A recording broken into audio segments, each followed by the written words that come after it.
Mesdames et messieurs, soyez salués où que vous soyez, partout à travers les quatre coins du globe.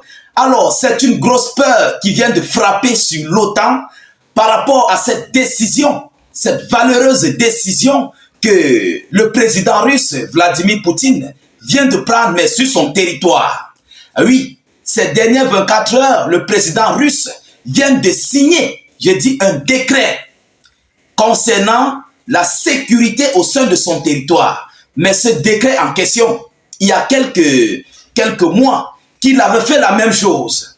Mais à peine, à moins d'un an, il a encore actualisé. Mesdames, Mesdemoiselles et Messieurs, quel est ici ce décret? Qu'est-ce que Poutine a décidé de faire? Qu'est-ce qu'il a pris comme décision? Alors, permettez-moi de vous dire qu'il s'agit là d'un décret signé sur la conscription de son armée. Je vais entrer en profondeur. Il y a de cela, il y a bien, je pense, 6 à 8 mois, Poutine avait lancé ici une vague de conscription au sein de son armée. Donc, comment dirais-je, le recrutement militaire. S'il faut que c'est comme ça que je le dise, parce que certaines personnes ne comprennent pas le mot. Vous comprenez? Donc, un recrutement des soldats, de ces troupes. Il y a de cela 6 à 8 mois. Je pense que c'était en début d'année. Ah oui, il avait fait un recrutement en fin de l'année passée, mais ces gars étaient partis en formation, je pense, en janvier. Quelque chose comme ça, si je ne fais pas erreur. Mais ces dernières heures, ces dernières 24 heures, Poutine vient de lancer, mais le chiffre en question, le chiffre de ces circonscrits en question, c'est ça qui fait paniquer les alliés. Et la manière à laquelle Poutine est en train d'aligner ses recrutements militaires sur son territoire. Mesdames, Mesdemoiselles et Messieurs, quel est le chiffre en question qui a été relayé? Qu'est-ce que Poutine a dit? Qu'est-ce qu'il a décidé? Et que pensent les OTANiens? Qu'est-ce qui fait peur dans tout ça à l'OTAN? Mesdames, Mesdemoiselles et Messieurs, c'est dans tout ce cadre que nous allons décortiquer et analyser à 360 degrés près au sein de cette vidéoconférence. Alors, je vous prie, avant de continuer, de vous acquitter, mais massivement et humblement à la réalisation de notre vidéoconférence. Vous savez, on prend de la peine pour vous produire des vidéos, pour que tout le monde entier, tous les Africains et Panafricains soient au pas de l'actualité internationale. Vous comprenez? De votre côté, soyons humbles, sécurisez la vidéo au maximum avec beaucoup de cœur et de j'aime. Vous comprenez? C'est la seule chose que nous vous demandons. Et de partager, mais massivement. Oui, partagez massivement la vidéo dans tous les groupes, s'il vous plaît. Que ce soit dans WhatsApp, Facebook, Messenger, Instagram ou quoi que ce soit. Partagez. N'hésitez pas de cliquer sur notre lien de la chaîne YouTube en commentaire. Pour arriver, suivez juste la bande bleue qui est sur notre vidéo. Lisez cette bande bleue et vous allez adhérer à notre chaîne YouTube. Alors, laissez notre slogan en commentaire qui est « Vive la paix dans le monde ». Alors, on va entrer en profondeur. Selon les chiffres, selon le bilan, permettez-moi de vous donner l'annonce officielle venant tout droit de la Fédération de Russie. En cette dernière 24 heures, qu'est-ce qu'ils disent?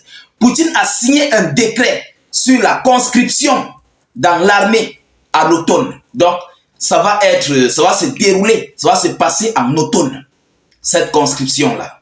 Vous comprenez? Mais quel est le chiffre, mesdames et messieurs? Ah, je constate que l'Afrique est en retard. Écoutez, selon le décret d'octobre, en fin de décembre, voilà, à fin décembre, 133 000 personnes seront appelées au service militaire. 133 000. J'ai dit 133 000 personnes seront appelées au service militaire. 100 000, 33 000. Mesdames et messieurs, l'an passé, toujours, en fin d'année, toujours comme ça, Poutine avait lancé la même chose. Mais je pense que c'était à 130 000 circonscrits. Si j'ai bonne mémoire, c'était dans les 130 000 ou 132 000. Toujours presque la même chose. Vous comprenez? Il a encore lancé l'autre. Alors, voilà où l'OTAN panique. Parce que Poutine occupe présentement le deuxième rang de la plus grande armée au monde, en chiffres, en nombre de soldats. Après la Chine, c'est la Fédération de Russie. Pendant que Poutine est en train de faire un conflit majeur contre l'Ukraine avec tous ses soutiens, Mais Poutine a pu organiser sur son territoire, il organise des recrutements. Alors, l'OTAN s'inquiète. Ce qui veut dire l'économie russe. Non seulement ça tourne à 360 degrés, mais ils s'inquiètent en fait que toutes leurs sanctions, tout ce qu'ils font n'aboutit pas, ne frappe pas sur la Russie. Mais Poutine fait comment? Il utilise quel stratagème? Alors je vais vous dire comment Poutine utilise son stratagème. Qu'est-ce qui est le moteur de, voilà, de cette émergence au sein de son armée? Je vais entrer en profondeur. Mesdames, mesdemoiselles et messieurs, l'OTAN ne comprend pas. Ils sont paniqués et ils se posent des questions. Mais pourquoi Poutine ne fait qu'ajouter les hommes? Pourquoi il fait qu'ajouter les hommes? Alors, la réelle question, la réelle chose est là. Si Poutine ajoute les hommes aujourd'hui, c'est pour qu'il doit avoir non seulement le premier chiffre record en termes, bien en nombre de soldats dans le monde, et ça serait pour un envahissement de l'Europe, pour ne pas utiliser des armes stratégiques telles que des armes nucléaires. Dans les face-à-face, vous comprenez, on pourra aller même jusqu'en Espagne. Donc, ils peuvent prendre, par exemple, de la Russie, ils balaient la Finlande, tout ça, ils se retrouvent jusqu'en Espagne. Ne serait-ce qu'avec les hommes. Il faut un chiffre lourd.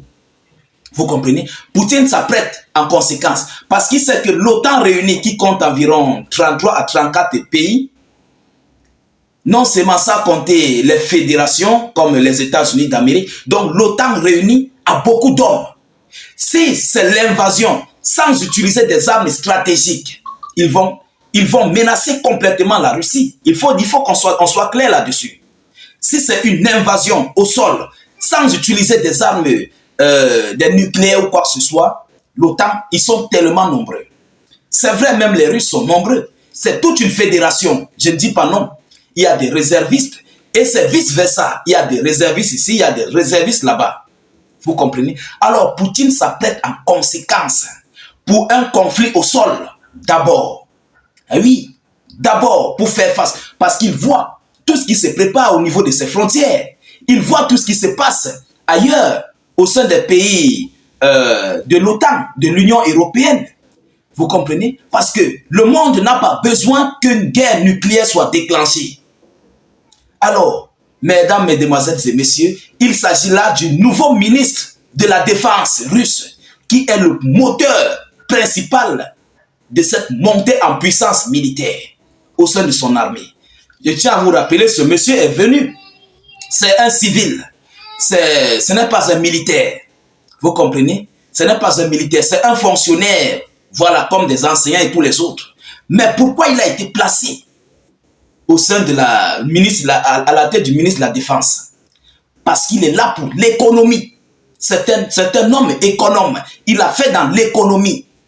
Donc, il est venu remonter, mais plus que jamais, l'armée russe.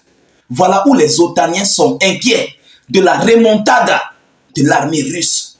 Mesdames, mesdemoiselles et messieurs, c'est un coup fatal que la Russie est en train de préparer. Ce n'est pas pour rien qu'il avait enlevé, il avait retiré M. Sergueï Shoigu pour mettre un fonctionnaire, celui-là qui a fait dans l'économie, celui qui n'a rien à y voir dans ses racines avec l'armée. C'est maintenant que l'OTAN commence à comprendre et ils sont inquiets.